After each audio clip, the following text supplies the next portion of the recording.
Fala pessoal, sejam muito bem-vindos a mais um vídeo do canal Simples Não é Fácil. No vídeo de hoje eu vou trazer para vocês aí uma atualização sobre HSML11, tá?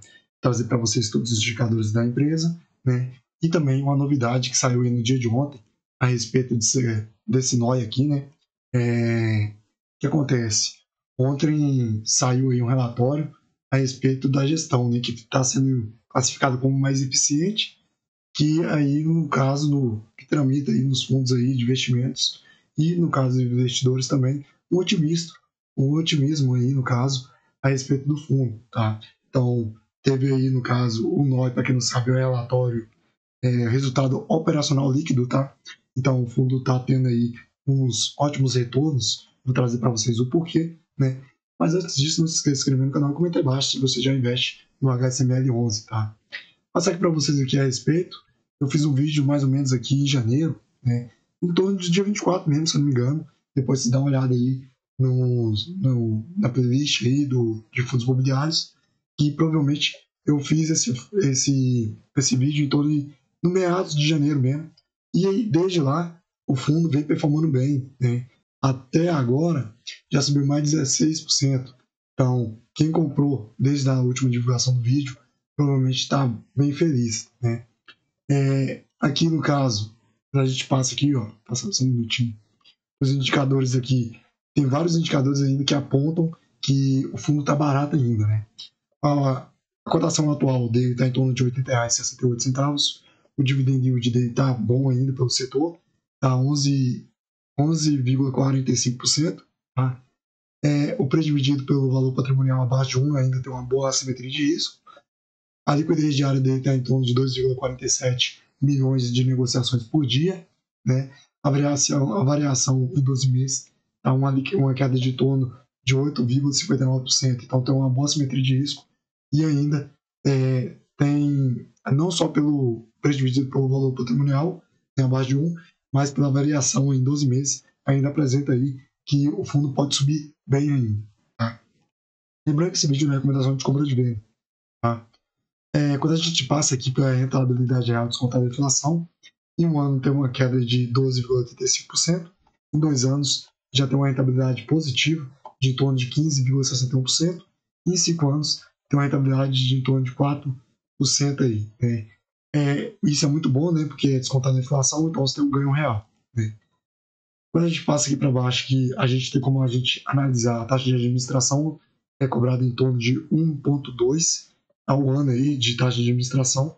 O número de cotistas dele está em torno de 193 mil cotistas. O preço sugerido é que ele fosse cotado aí a R$ 109,37. E está R$ 80 os quebrados. Então, querendo ou não, o fundo tem uma boa ainda assimetria de risco. Tá? O último rendimento dele foi em torno de 65 centavos por cota. A vacância dele está bem controlada, 3,7%. O número de cotas emitidas é em torno de 20 milhões. Tá? O valor patrimonial dele está em torno de 2,28 milhões. Então, é um fundo bem grande, vamos dizer assim, né? Quando a gente passa aqui para baixo, que a gente tem como comparar em 5 anos aí, eu não gosto de comparar essas comparações assim, olhar, tá? Eu gosto de olhar o mesmo setor, né?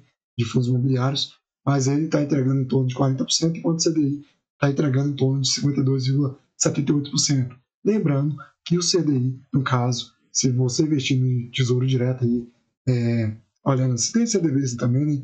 Mas aí deve tirar aí 15%, né, que é cobrado no final da liquidação do investimento.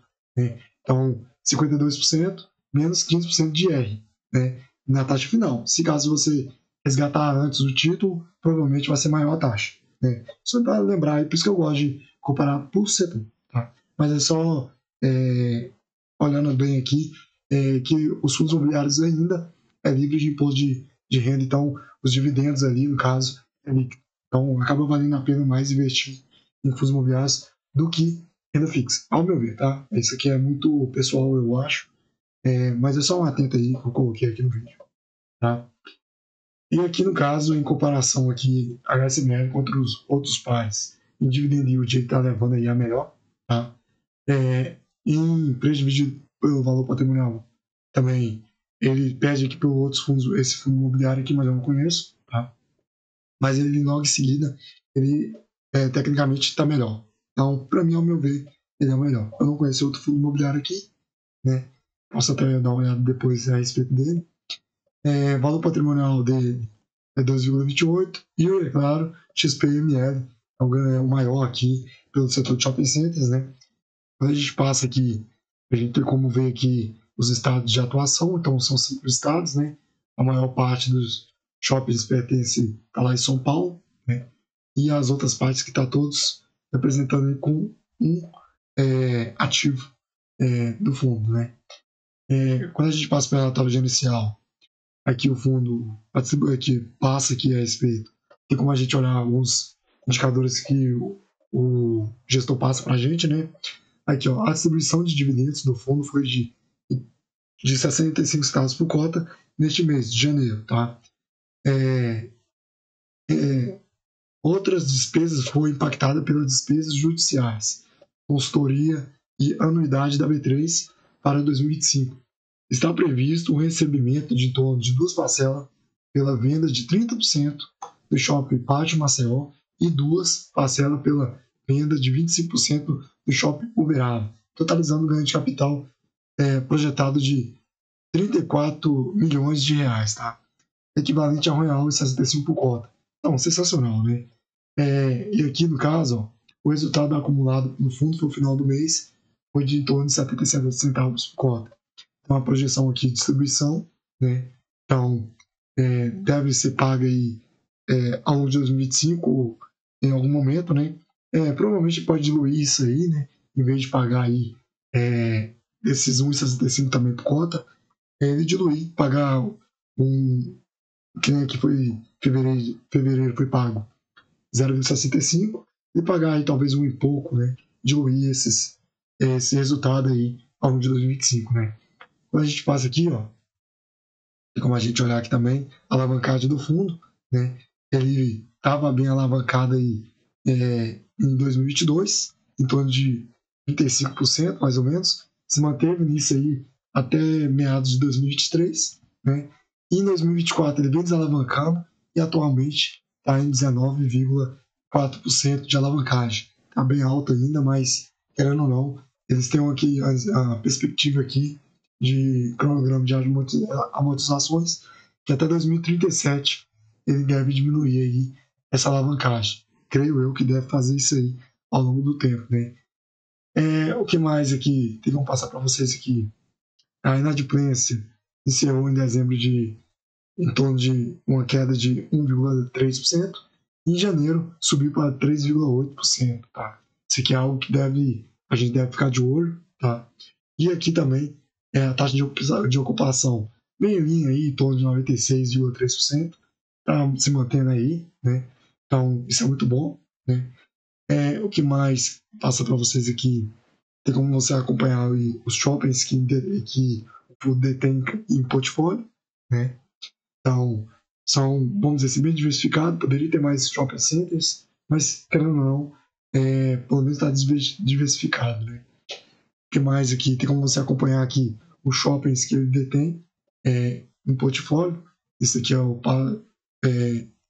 Shopping Pátio Maceió, né? Aqui tem o Shopping Granja Viana, né?